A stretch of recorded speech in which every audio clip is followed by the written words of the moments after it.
Hello po sa lahat po ng mga Capricorn at sa mga cross watchers. Ito po ang inyong mga divine messages. Timeless reading po ito kung kailan nyo po ito mapanood o marinig. Mga ating mga dude, Capricorn at sa mga cross watchers. Okay, so ito po yung pinaka practical. Ito po, mga dude, ito po ang pinaka-practical na maipapayo po sa inyo ng mga ancestors po ninyo. Okay, so sa kasalukuyan po ninyong sitwasyon or kung ito man po yung hinihintay po ninyo na sign mula po sa divine source o sa mga angelic beings, sa mga spirit team po ninyo na advice. So, do or die, you must. Ito po yung advice po sa inyo. Do or die, you must. So, may kailangan kang gawin o pagdesisyonan ngayon. Okay? Na napaka-importante. Okay, so may kinalaman sa hinihintay mo. At kung gaano man kalaki ang risk na ito ay Sun card. So, maganda yan. Yes, yan. Ibig sabihin, magiging successful. Success din ng 3 of Wands. So, kung ano man po ito na kailangan po ninyong gawin or pagdesisyonan sa lalong madaling panahon, no? Mga dude, ay maganda ang magiging resulta. Maganda magiging resulta o success. Yan po. Kung ano man po itong path na or career path sa ilan, kung ano man po itong hinihintay po ninyo or pagkakataon. So, ito na yon. Huwag ka nang matakot. Magkamali ka man, kailangan mo pa rin gawin or kailangan mong pagdesisyonan. Ano man yung maging resulta, dapat maging handa ka at maging matapang ka sa magiging outcome o maging consequence. So, maaring ito rin yon na matagal mo nang pinagpaplanuhan o pinaghahandaan. So, kailangan na talaga yan. Magiging matagumpay. 3, 10, 1, Ace of Wands. Isang confirmation din na magiging successful kung ano man po itong gusto mong gawin. Ayan o, take action on your ideas. Do or die, you must. Ito yung alam mo sa sarili mo na kailangan mo talaga yung gawin. Dahil walang ibang gagawa niyan or ikaw lang kailangan talagang gumawa at ikaw mag-isa.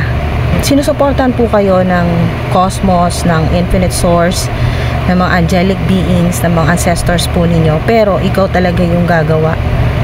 Nasa iyo yung action, nasa iyo yung pagdedesisyon. At sa ilan naman po kung may hinihintay po kayo dito po sa 3 of Wands, parating na yan. Okay? At yes yan. Yes ang Sun card. At tinutulungan din po kayo ni Archangel Michael. Manifestation po ito kung ano man po yung minamanifest po ninyo, lalo na kung madalas nyo po makita 111, 1111. Comment nyo po dyan para ma-activate or i-claim nyo na po itong success o victory po ninyo o kung ano man yung gusto po ninyong simulan na magiging successful. Ayan po, i-claim nyo po, pwedeng 111 or i-activate 1111 or 333, 333, 1010 naman po sa ilan. Wow, puro kayo once, oh. 1, 2, 3. 1, 2, 3. Sa ilan? Pangatlong beses nyo na po itong sumubok sa ina-applyan or interview or kung ano man po itong documents na or application na pangatlong beses nyo na po. Hindi pa rin po kayo sumusuko. Pangatlong beses sa ilan, kung dalawang beses na po kayong na-reject or denied, sa pangatlong pagkakataon magiging successful na po kayo. Huwag po kayong basta-basta sumuko. Okay? So, believe in your personal power. Huwag kang panghinaan ng loob. Yan po, 1, 2, 3, significant sa ilan. Or i-search nyo po sa internet, angel number 1, 2, 3. Ano po ang mensahe sa inyo ng inyo pong ancestor o mga angelic beings na may connection sa sitwasyon po ninyo sa ngayon.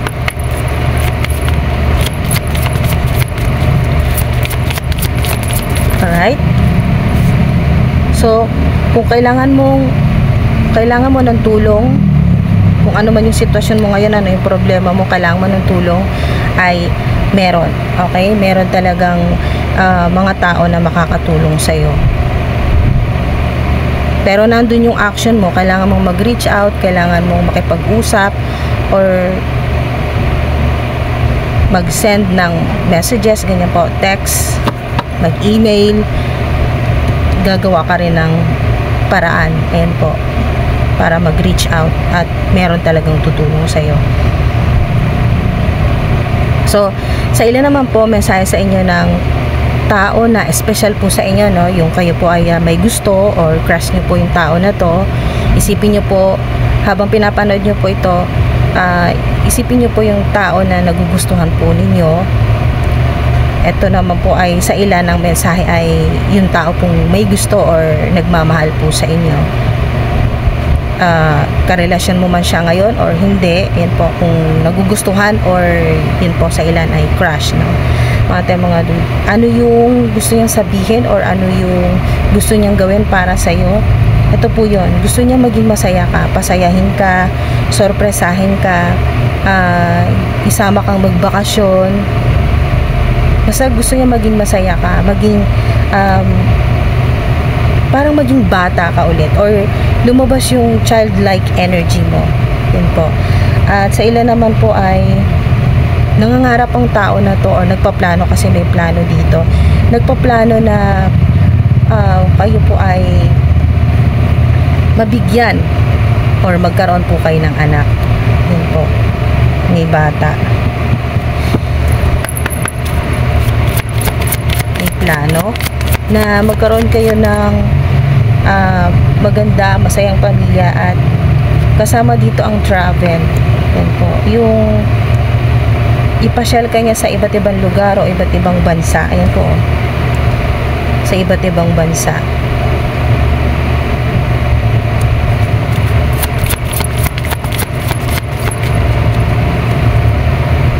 Helpful people, di ba? May mga tutulong talaga sa inyo.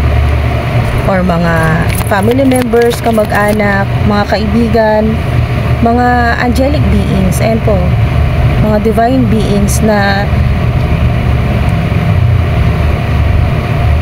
sa ilan po ay kahit sa isip mo lang, kailangan mo ng tulong at tinawag mo mga anghel o mga divine beings, mga spirit team mo, mga ancestors mo,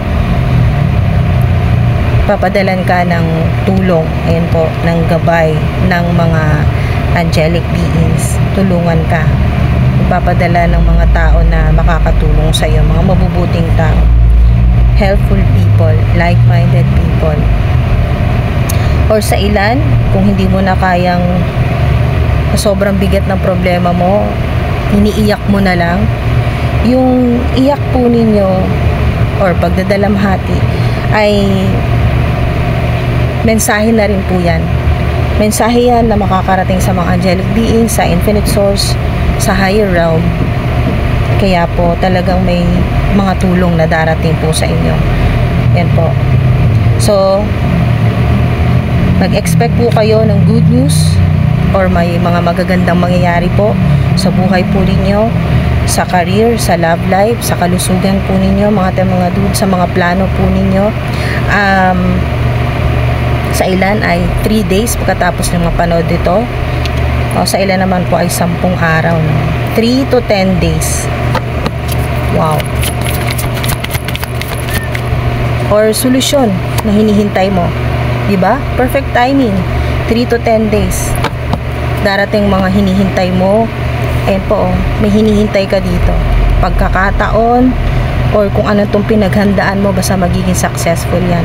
Or hinihintay mo na darating, or hinihintay mo na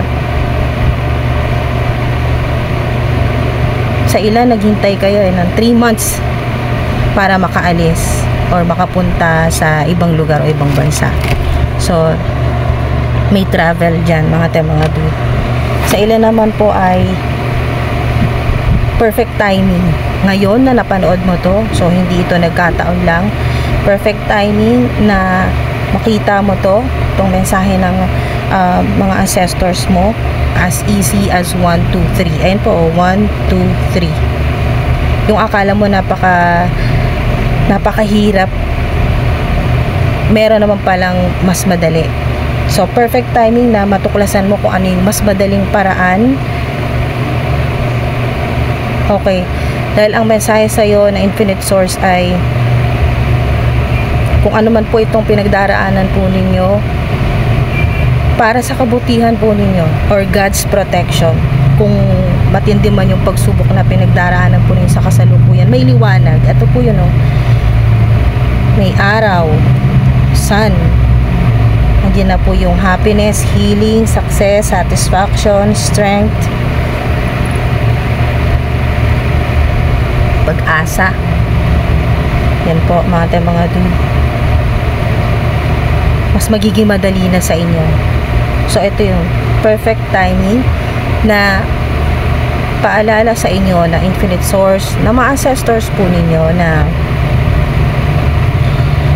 nangyayari ito kung ano man po yung sitwasyon ninyo sa kasalukuyan, hindi para parusahan ka ng Infinite Source ni God o ng Creator, kundi para sa mas ikabubuti mo. Yan po, may mas maganda siyang plano. Justice, ibibigay niya yan sa'yo kung kailangan mo. Justice. Wow. Nandito na first steps. So, first steps, tama-tama, new beginning. So, talagang konektado tong tatlong cards na to. 1, 2, 3. Significant sa ilan. So, confirmation na reading mo ito, mas mabilis na sa inaasahan mo. Kasi perfect timing na mas maging maayos yung sitwasyon mo. Mas maging malinaw na sa'yo ang mga dapat mong gawin. At yung mga pinaplano mo ay hindi mo inaasahan na mas mabilis pala magmamanifest. Ayan po, puro ones po kayo. Fire. Maaari din po na kumonekta po kayo sa fire element, or alamin nyo po yung mga pwede po ninyong i-incorporate sa pang-araw-araw po ninyong ginagawa or mga ginagamit po ninyo na fire element o fire energy. Yan po, kasi kahit itong sun, fire din po ito, no? Puro kayo fire. Hindi lahat po ng nakikita po ninyo sa social media or nirecommend po sa inyo, maganda pa rin na sundin po ninyo yung kung saan po kayo or kung sino po yung mga sinusubaybayan po ninyo na nakakakuha po kayo ng mga ideas, ay yung pong gamitin nyo pa rin yung intuition po ninyo at kung saan kayo mas nagre-resonate. Yan po. Kasi makikita o mararamdaman nyo naman po yan kung magaan po yung pakiramdam po ninyo, yung energy ng tao na kung sino po yung pinapanood po ninyo, kung kanino po kayo nakakakuha ng mga ideas. Kung makatulad po ng ganyan, mga tips kung paano po mas makakapag-attract po kayo ng abundance, ng swerte, ng pera, at makakaiwas sa yung ganun po, yung mas malaki po yung gastos kaysa sa pumapasok po na pera sa bank account or sa e-wallet or sa wallet po ninyo. So, perfect timing na malaman nyo po yung mga mensahe mula po sa mga ancestors po ninyo na makatulong na magbago yung sitwasyon po ninyo, mas maging maayos, magaan ang lahat. Hindi lang sa pera, sa kalusugan, sa love life, ganyan po. Sa mga nagmamanifest ng love life. Maraming good news na darating po sa inyo. Emails, ganyan po, no? Letters, may mga documents kayong matatanggap na perfect timing. Yan po, na kung naghihintay po kayo ng approval, ganyan po, or mga may pipirmahan po kayo. So maganda po yan. Pero meron po kayong kailangan gawin talaga. Okay? Do or die, you must. Kailangan mo mapagdesisyonan kahit pa hindi ka sigurado sa magiging resulta. Kaya paalala sa inyo, believe in your personal power. Kung may mga numbers po kayo na sa cellphone number po ninyo, pansinin po ninyo kung pataas or pababa. So, magandang senyales o maswerte po kung pataas po yung mga numero hanggang sa dulo ng cellphone number po ninyo. Yan po sa ilan, no? Bank account number, card number, ganyan po, plate number. Pero kung pababa, ay pabagsak din po, no? Kung kayo po ay may negosyo or ano man po yung pinagkakitaan po ninyo. Kaya kung naniniwala po kayo sa mga ganyan na nakaka-apekto rin po yung mga ginagamit po ninyo, no? Katulad na rin po ng may mga numbers, yan po. Kung gusto po ninyong may baguhin, perfect timing na po na gawin nyo na po yan kung naniniwala po kayo. Kung hindi, skip nyo po. Okay? So, kung alam mo, yan po. Kung naintindihan mo, yun na yun. Kasi yun ang mensahe sa'yo ng mga ancestors mo. Kung hindi mo gets, skip mo kasi hindi para sa'yo ang mensahe na to. So, yun po mga dude, perfect timing.